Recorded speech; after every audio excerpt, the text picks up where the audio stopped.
Did you have any sense that anything was wrong? No, none whatsoever.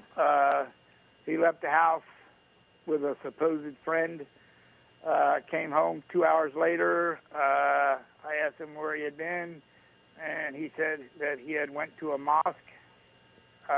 He was home, apparently he was home for the night, or at least we thought he was. We looked in and noticed that he was gone, and Angel asked me, well, where did Chris go? Yeah. Because she had went to the store earlier today, and I said, I never seen him leave. And then we figured out, well, he must have left in the middle of the night. And we went in his room, and I found a note that he had left me, right? And it was just a simple note saying that he had decided to move in with a friend. The guy offered him a place to stay, and that the guy offered him some work because he was out of work. He worked seasonally, and he was out of work, and I don't think he particularly cared where he was working at anyway. I know then you must be very shocked, but you do know that he recently became interested in Islam. How did he change when that happened? Actually, he had changed.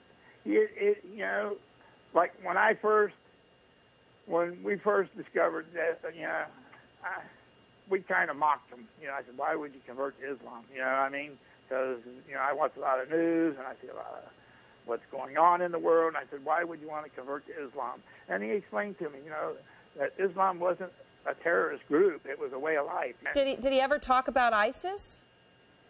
He never, ever talked about ISIS.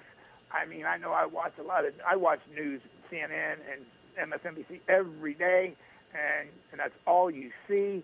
And he would come in sometimes and see it,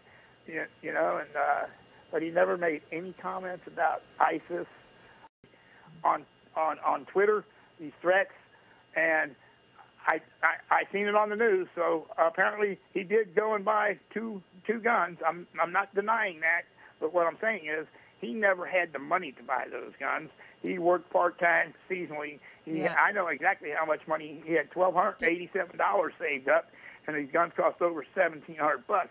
Well, I think the FBI, somebody had to chip in. I mean, they asked me, well, who was his friend? He's only had like one friend that he's gone with, and that had to be an FBI agent. Do you think that I mean, perhaps they facilitated what he wanted to do? I mean, do you think he would have gone through with it?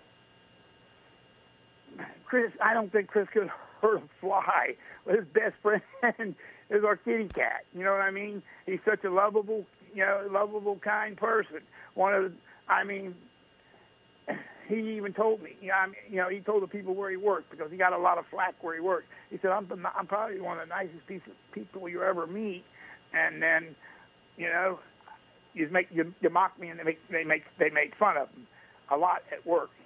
And it upset him. And, it hurt his feelings more or less. It did. It hurt his feelings. And his